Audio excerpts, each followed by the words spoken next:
根据调查，咱台湾的学生有一寡人是体位不良、上过轻、上过重、BMI 无下标准的问题。这寡有问题的学生已经占全国学生的35%。着民间团体含立委专工伫自动的进前，呼吁中央着赶紧着爱立一个学校饮食营养促进法，也着爱增加营养师的数量。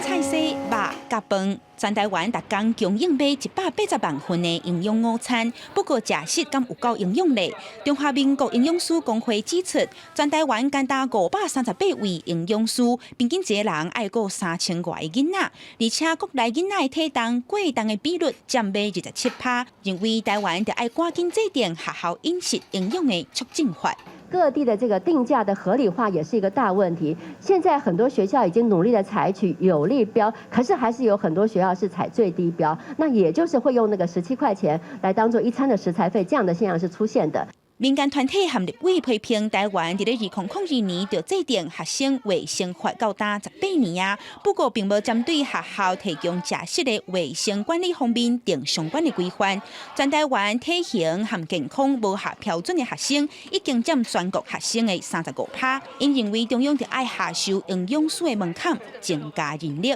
全国3900间国中小学呢，它现在目前是只有497位的公职营养师，等于一个营养师呢，他必须平均要照顾到8所的学校。原来的40班设一个营养师，可以把它调整，20班就应该要设一个营养师。教育部国教师也回应，即阵高中及以下学校遵照学校卫生法，计共着请481位营养师，实际上请的是超过这个量，有538人。不过，敢无法度降低营养师负责的班数，这牵涉员工人数的总量和地方政府的财政，有关爱和地方政府沟通，取得共识。记者民警曾派文台北报道。